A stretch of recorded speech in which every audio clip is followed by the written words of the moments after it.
अच्छा, राजस्थान का नाम सुनते ही क्या ख्याल आता है? जाहिर है, थार का रेगिस्तान, ऊंट, रेत के टीले, यही सब। पर क्या कभी सोचा है कि इस सूखी तपती धरती की असली धड़कन क्या है?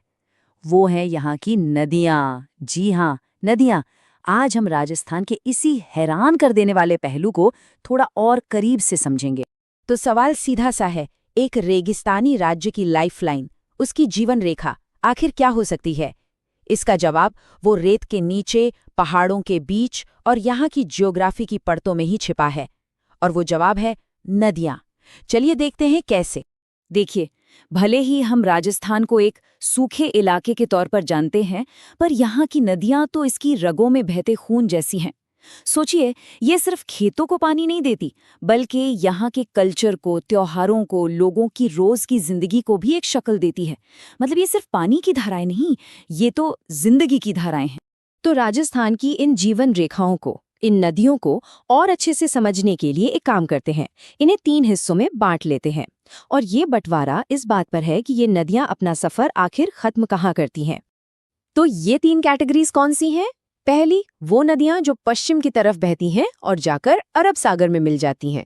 दूसरी, वो जो पूरब की ओर लंबा सफर तय करके बंगाल की खाड़ी तक पहुंचती हैं। और तीसरी, जो शायद सबसे दिलचस्प हैं, वो नदियां जो किसी सागर तक पहुंचती ही नहीं। उनका सफर तो रेगिस्तान की रेत में ही कहीं गुम हो जाता है। कमाल है ना? राजस्थान की हर एक नदी इन्हीं 3 में से किसी एक ग्रुप में आती है। ठीक है, तो चलिए पहली कैटेगरी से ही शुरू करते हैं, यानी वो नदियां जो पश्चिम की तरफ बहती हैं और अपना सफर अरब सागर में पूरा करती हैं। और इस ग्रुप की जो सबसे बड़ी और सबसे खास नदी है, उसका नाम है लूणी। इसे मरु गंगा भी कहते हैं। और ये सिर्फ इस कैटेगरी की ही नहीं, बल्कि पूरे राजस्थान की सबसे लंबी नदी है। तो लूणी का सफर शुरू होता है अजमेर के पास नाग पर्वत से। वहां से निकलकर ये पाली, जोधपुर, बाड़मेर जैसे कई जिलों से गुजरती है और फिर गुजरात में कच्छ की खाड़ी में जाकर मिल जाती है। पर लूनी की सबसे हैरान करने वाली बात पता है क्या है? इसका डबल नेचर। मतलब बालोतरा तक तो इसका पानी मीठा होता है, पीने लायक, लेकिन बालोतरा के बाद ये खारा हो जाता है। अब सवाल है, ऐसा क्यों? ऐसा इसलिए होता है क्योंकि आगे ये रेगिस्तान की नमकीन मिट्टी के ऊपर से बहती है और वो नमक इसके पानी में घुल जाता है। और यही बात इसे इंडिया की सबसे अनोखी नदियों में से एक बना देती है। हाँ, और लूनी ये सफर अकेले तय नहीं करती। सुकड़ी, जोजरी, बांडी जैसी कई छोटी बड़ी नदियां इसमें आकर मिलती हैं और इसके बहाव को और ताकत देती हैं। चलिए अब बात करते हैं दूसरी कैटेगरी की। ये वो नदियां हैं जो पूरब की तरफ एक लंबा सफर तय करती हैं, गंगा रिवर सिस्टम का हिस्सा बनती हैं और आखिर में जाकर बंगाल की खाड़ी में मिल जाती हैं। और इस ग्रुप की सबसे बड़ी नदी है चंबल। चंबल की सबसे बड़ी बात यह है कि ये राजस्थान की इकलौती, जी हाँ, इकलौती 12मासी नदी है। मतलब इसमें पूरे साल पानी रहता है। दिलचस्प बात यह है कि चंबल निकलती राजस्थान से नहीं, बल्कि मध्य प्रदेश की जानापाव पहाड़ियों से है।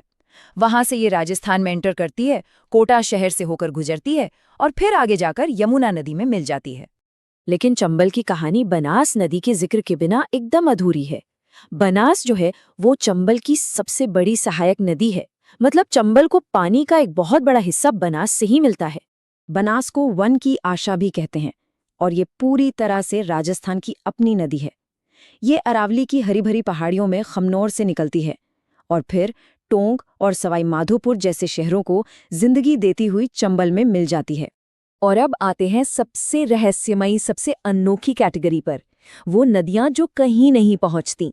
ये वो नदियां हैं जिनका सफर किसी समुद्र में नहीं, बल्कि रेगिस्तान के रेत में ही कहीं खो जाता है। इसका सबसे अच्छा एग्जाम्पल है घग्गर नदी। इसे राजस्थान की वैदिक नदी भी कहा जाता है। ऐसा माना जाता है कि ये वही प्राचीन सरस्वती नदी है जिसका जिक्र हमारे वेदों और पुराणों में है। ये उसी का बचा हुआ रूप है। घग्गर भी निकलती हिमाचल प्रदेश से है। वहां से ये राजस्थान के श्रीगंगानगर और हनुमानगढ़ जिलों में बहती है, वहां के इलाकों को हरा भरा करती है और फिर धीरे धीरे रेत में समा जाती है। तो चलिए फटाफट से उन खास बातों पर एक नजर डालते हैं जो हमने अब तक जानी हैं। ये वो फैक्ट्स हैं जो राजस्थान की नदियों को इतना यूनिक बनाते हैं। राजस्थान की सबसे लंबी नदी लूणी नदी, याद रखिएगा। और वो नदी जिसमें साल भर पानी रहता है वो है चंबल। उस नदी का क्या नाम है जिसका पानी आधे रास्ते में मीठे से खारा हो जाता है? हमारी अपनी लूनी नदी। किस नदी को वैदिक नदी कहते हैं?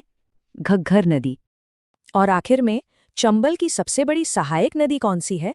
वो है बनास। तो अगली बार जब भी कोई राजस्थान का जिक्र करें तो सिर्फ रेगिस्तान को याद मत कीजिएगा, उन नदियों को भी याद कीजिएगा जो सूखी धरती में जान डाल देती हैं। ये नदियां इस बात का जीता जागता सबूत है कि कुदरत चाहे कितनी भी सख्त क्यों ना हो, जिंदगी बहने का रास्ता खोज ही लेती है।